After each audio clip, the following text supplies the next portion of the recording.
Hello everyone and welcome back to another video. So once again I'm coming to you from my wardrobe because my house in the midst of moving absolutely crazy. Now I'm going to apologise in advance. This video is probably going to have quite a lot of jump cuts in it.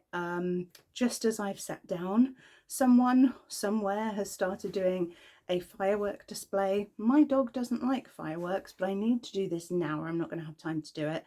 So I'm going to have to keep stopping, calming the dog, and then pressing play again. So bear with me if even in the middle of sentences I'm having to like chop. Sorry. So in today's video I want to talk about fairy tales. I think the only time I've really talked about fairy tales so far on my channel was I did a video about Hansel and Gretel. That's my dog shaking the tripod. I apologise for that. I did a video about Hansel and Gretel. I am a huge fan of fairy tales, have been for a very long time, and that goes for fairy tales written down, fairy tales in movies, fairy tales in theatrical like stage performances, musical versions of fairy tales, the ballets of fairy tales. I just bloody love fairy tales. Okay, now something I hear a lot, which I don't know where this rumor or this lie or whatever you want to call it got started, no idea, but I hear it a lot, and therefore it's not like one person, you know, this is spread, and so I thought I'm just gonna bust that right from the start of the video. Something I hear a lot is that the Brothers Grimm invented fairy tales, or they were the first people to write fairy tales, and they've been adapted since then. This is the biggest load of hogwash ever. Fairy tales have been around for such a long time, long before they were ever written down. They were originally folk traditions, they were oral traditions, and they were stories of fears and dreams and of achievements, and they were warnings. They were stories from the communities, they were stories about the tribe, you know, and they were oral traditions that were told to both adults and children alike, and this went all around the world. You know, this wasn't just in one particular place.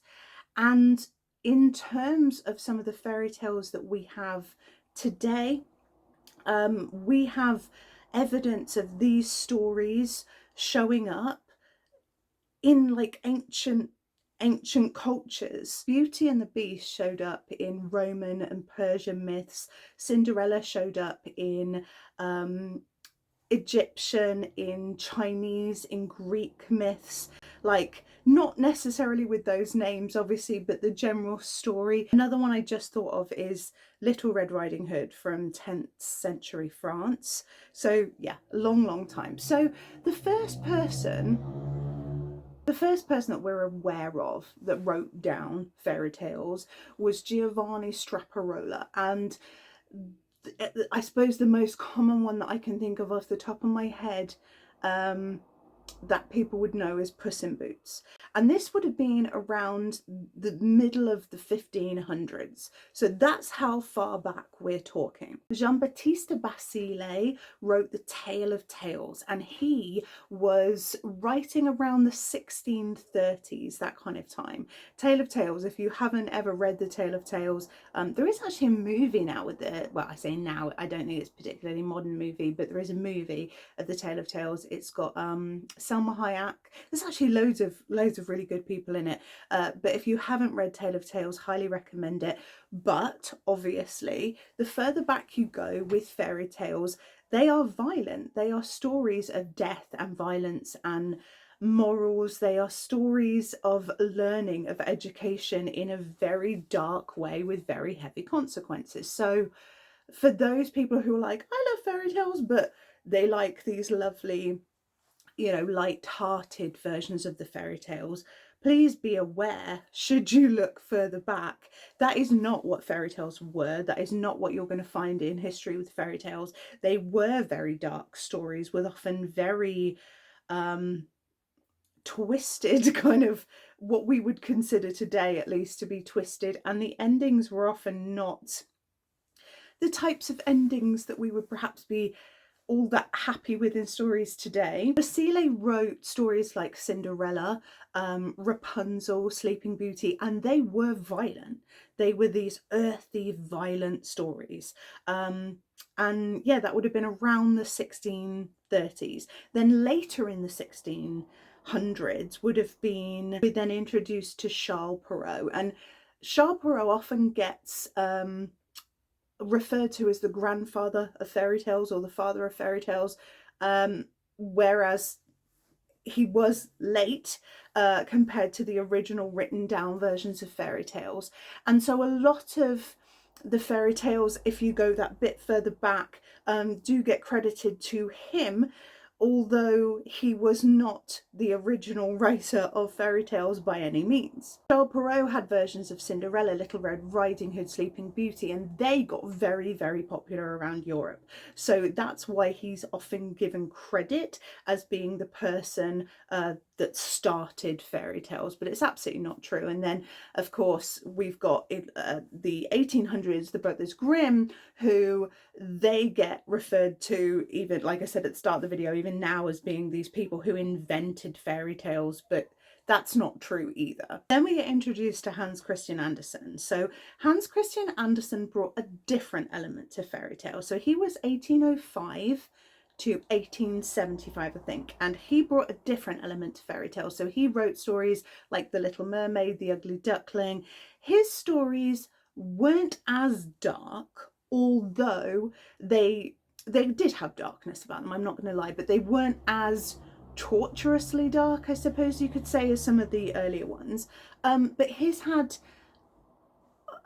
I guess you could say, what they all had in common is they very much had like an obvious lesson running through them, whereas some of the previous fairy tales were just cruel stories really about fantasy things. Some of them had like a very strict moral guide, a very obvious moral to the story, but wasn't necessarily a lesson as such that people could read the story and be like, oh yes, that's the obvious story. They could be more kind of open to interpretation. So when we're talking about fairy tales, we are talking about stories that have evolved from oral tradition to being written down, and Straparola was the first that we are aware of to write down any fairy tales. It was not the Brothers Grimm. So I just want to make that really, really clear whilst talking about this video. Now, I wanted to share with you two of the books that I have. I have Andersen's Fairy Tales. This, I think, I found in a charity shop. I can't remember. It could have even been a present. Somebody could have given it to me, but it's obviously secondhand. So this has all of the beautiful Hans Christian Andersen stories in here. And it's just a really, really lovely book. And then I have this one, which is the complete Grimm Fairy Tales, or Grimm's Fairy Tales, which is again a lovely book. I love bloody big collections. I've got a few of these. I've got Edgar Allan Poe, I've got H.P. Lovecraft. I just love these big like tomes of books that are just full of juice. Do you know what I mean? They make me so happy. But this one's nice because it also has images, but I would recommend both of these books. However, I want to make it perfectly clear that there are so many different books that you can find that have the complete works of whoever. And so if you can find them secondhand, buy them secondhand. Like obviously if you want something brand new, buy something brand new, but they're going to be the same on the inside regardless, because these are stories. So they're going to be the same. So you don't need to buy brand new if you're not particularly fussed about the cover being like polished or something like that. There is a new Charles Perrault release that's coming on Amazon in November, and I've been like waiting for this drop. When I say new release, I just want to make it perfectly clear, he hasn't written anything new. That's not what I mean. It's a new book that's being released. He hasn't written a new book. I've been so excited about this. I've kind of been like a a teenager in the early 2000s, like waiting for the new Harry Potter book to drop. So, you know, this is just how I roll. There are so many different editions of fairy tales out there that you can get your hands on. What I will say is, when it comes to fairy tales, there have been lots of edits and lots of changes made over time. One that I mentioned in the Hansel and Gretel video, for example, is originally the Hansel and Gretel story had the biological parents in the story, and later on it was changed to the biological father and the stepmother, because they felt obviously that was going to be more effective. When these stories have been told through oral tradition in different countries, and then written down, and then written down again by different authors, they get changed. And some of them have been changed dramatically from the very first editions, very first versions of the stories. And so if somebody is referring to a fairy tale and they tell it a certain way, and you're like, well, that doesn't happen because I've got the Grimm's fairy tales book and that's not how it's written in my book. Well, fair enough, that's not necessarily the Grimm's fairy tale version, but just because it's not the Grimm's fairy tale version doesn't mean that there isn't a version like that that has existed at some point in history. Also, even the Grimm's fairy tale versions have changed throughout history. So yeah, it's worth taking that into consideration when you're hearing about fairy tales, like word of mouth, or when, you know, if you're doing anything involving fairy tales that is actually important. Like if it was something you were studying, it's important that you know that this is not a once written down, forever the same kind of story. They have changed and evolved over time. And I mean, now they're a massive part of pop culture. They continue to change and evolve even within our society now.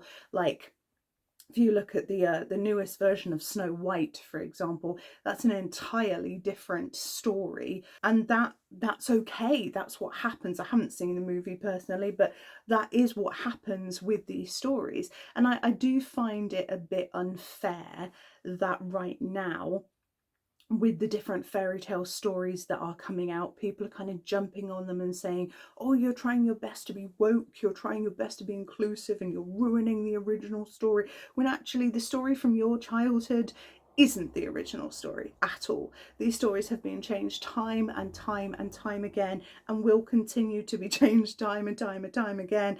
You know, people saying, oh, Ariel can't be black because of this, because of this, because of the, you know, and they're referring to the original Disney cartoon, which, as far as I'm aware, is not set in Denmark. Like, they're not speaking Danish.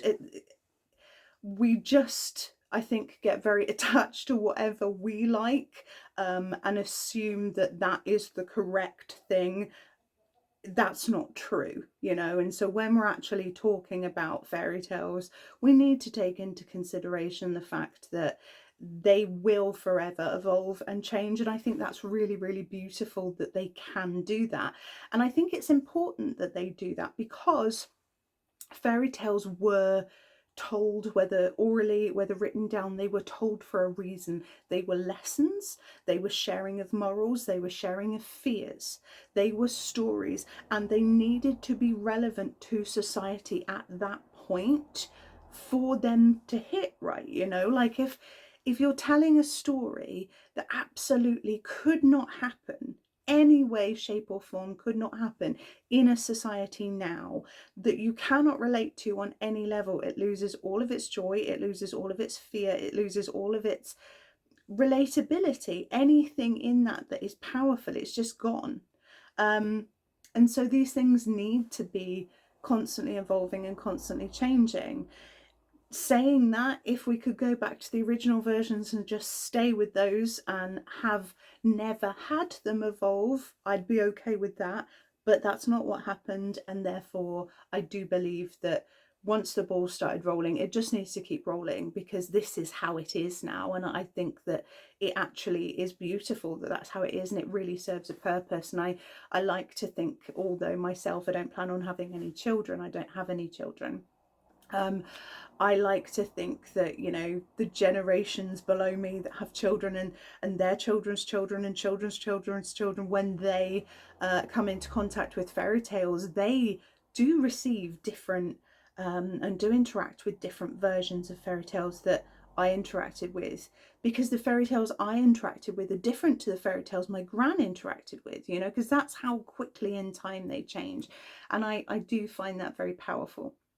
So I just wanted to do this video because I intend to talk much more on my channel about specific fairy tales and go into much more depth with movie collection, with books, all the different fairy tales that I'm really into. And I wanted to kind of touch on this first with the fact that the Brothers Grimm, although I have nothing against the Brothers Grimm, they are not the be all and end all of fairy tales. They did not start fairy tales, they did not finish fairy tales. They are just some of the writers within the category, within the genre of fairy tales throughout history. And although very powerful, and although very, you know, still very popular today, they are not the creators of fairy tales. And so I wanted to make that super, super clear. So yeah, I hope you enjoyed this video, and I will speak to you guys in a video soon. Bye for now.